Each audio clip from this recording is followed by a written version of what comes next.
Fly Girl VSG here, coming in with my week 5 post-op VSG update. Today is Thursday, January 9th.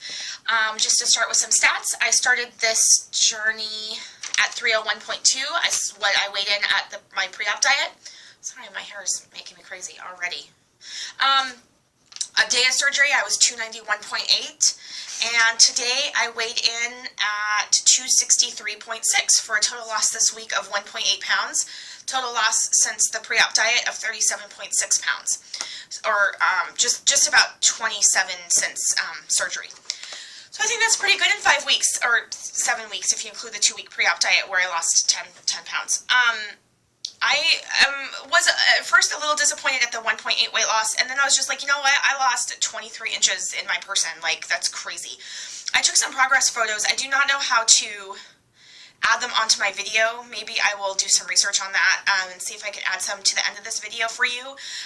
But the progress photos in the 7 weeks that it's been since I took the before photos, and then, obviously I took some this week as progress, are noticeable. I mean, especially the side, like posing from the side, are noticeably dramatically different to me, to my eyes. I mean, to someone else they may not be. And the front photo is not as noticeable, and the back photo definitely is, in terms of just like, shrinking here, not so much the back fat, but just shrinking here. So yeah, I mean, I was a little disappointed when I jumped on the scale this morning because I had briefly seen 260 when I weighed on Monday, but that's okay. I mean, 1.8 pounds in a week is good, and I've been eating good food. So I wanted to kind of talk about non-scale victories this week, but I also wanted to kind of talk about what I'm eating, not just to tell you what I'm eating, but for feedback as well. So I am now on soft solids.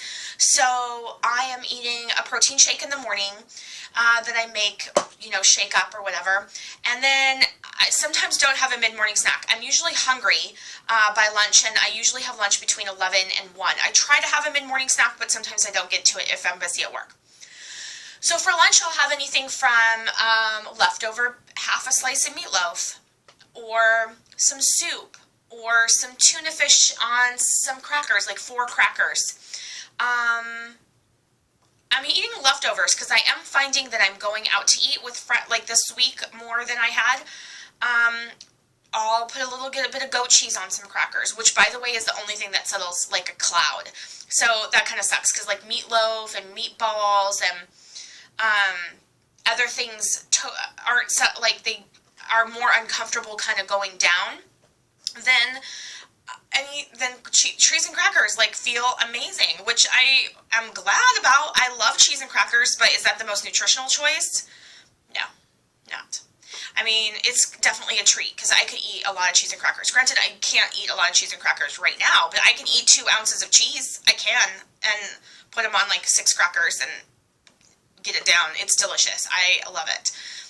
I had traveled this weekend, so I ended up eating cheese and crackers like 3 times, and it worked out great because it was protein and stuff like that. But that's not something I want to make a habit of doing when I have options for, in the future for salads and actual meat and things like that. So, yeah, I've been feeling good about going out to eat, though, because I feel like not left out. I feel like I can navigate that through that pretty well. Most of my friends know about my surgery, so they're, really sweet. Everyone's been so great. I went out to dinner with a friend this week, and I had Penang curry with tofu, and I ate about a third of it. It's a small dish. I had about a third of it, and I just had, I asked the person to overcook the vegetables, and I just had green beans and carrots, so that way the vegetables were mushy. Since I'm only 5 weeks out from surgery, I can't have anything too raw yet.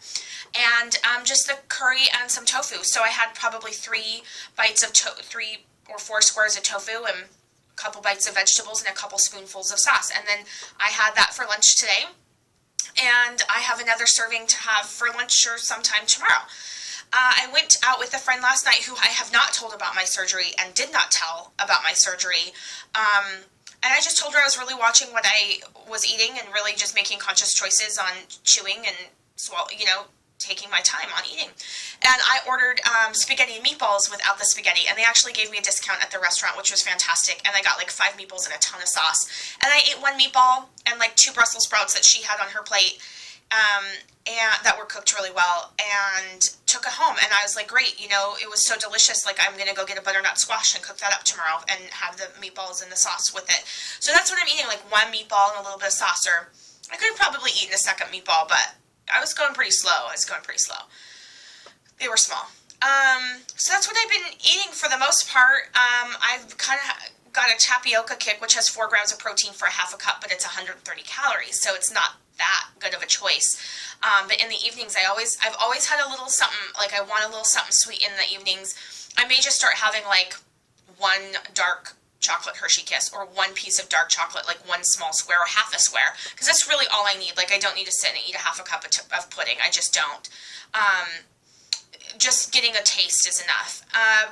But other than that, things have been going good. So I've been eating more real food. I do have a second protein shake most days in the afternoon as an afternoon snack, because I'm not getting enough. I'm not eating enough to get all my protein in from food. I do like to have cottage cheese. Yogurt is still iffy with me. So I try to put it in things, like I use it with the mayonnaise in my tuna fish, but I'm not really eating straight yogurt yet. I want to. I have some. I just haven't gotten there. I don't want to go on too long, because I do want to talk about non-surgical goals, non-scale victory goals. Also, I want to apologize ahead of time for my appearance. I'm super busy at work, so I've not had time, and I work from home, so I've not had time to take a shower or put on makeup, or this is basically what I put on when I woke up this morning. So, like, I'm wearing my pajama bottoms and a sweater.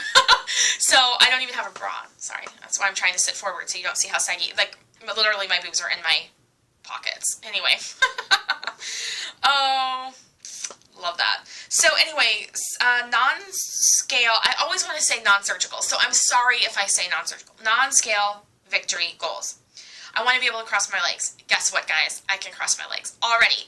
Normally when I have to cross my legs, I have to shift onto one hip and then put my leg over. Nope, I can sit flat on my ass and cross my legs. Now, my legs don't, like, you know, wrap around each other like a super skinny person, but I can cross them and it's comfortable, and I'm super freaking stoked. So it'll be great, you know, as I can continue to do that. I love that. I want to be able to fit into an airplane seat, any airplane seat, without a seat extender.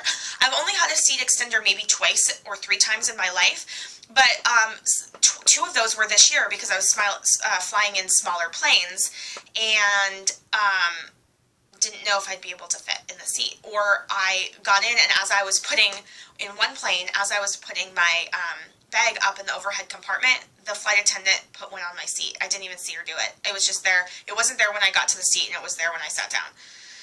But yeah, so I think I'm already there, like, having lost almost 40 pounds now, but when I can fit in the seat and not pour over the armrest, or not pour over into the other seat or into the aisle, that's going to be huge victory for me.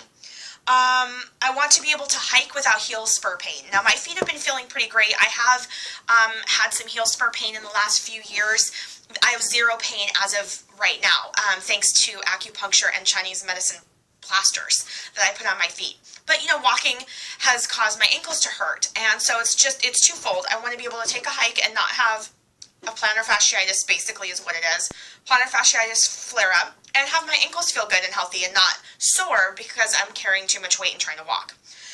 That's going to be huge, because I love hiking, I love being outside, I love walking, taking city walks with my boyfriend, and those are all goals that are up and coming. Like, I'm really anxious for those. Those are my favorite things.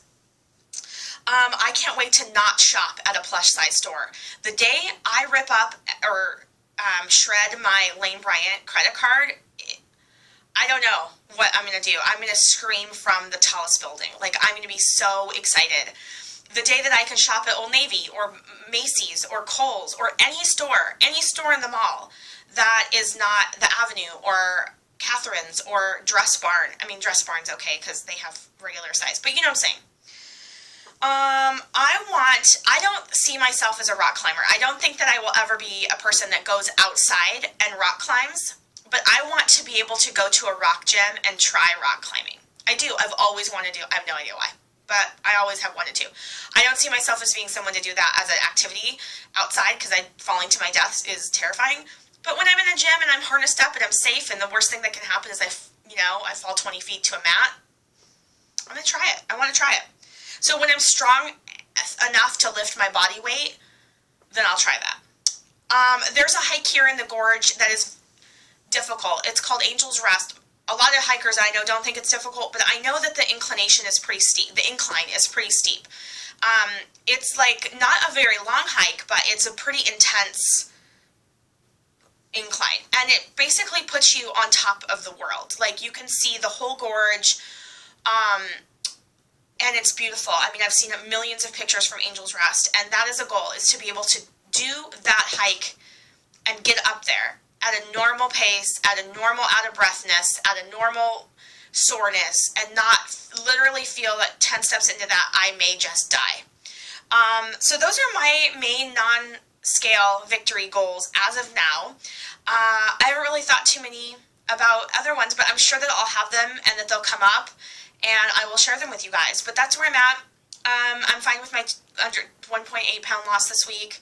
I'm feeling good. My energy's good. I exercised once the other day. I didn't exercise yesterday, and then I was playing with the dog here and pulled a back muscle somehow. I have no idea. So, like, whatever is back here, I don't even know. Thankfully, I have a massage scheduled for Saturday morning. So, I'll just have to try again when that muscle gets a little less sore and get to the gym. It's on my list of things to do. Like, it's pretty important to me to get back into shape, so I'm not going to keep delaying it, but I also don't want to have an injury and then just keep re-injuring myself. Like, I've done that enough times to know better. All right, you guys, well, have a great Thursday. Again, I apologize that I am so not pretty for you today, but I am who I am, right? So keep it flying out there, and have a great weekend. Bye, guys.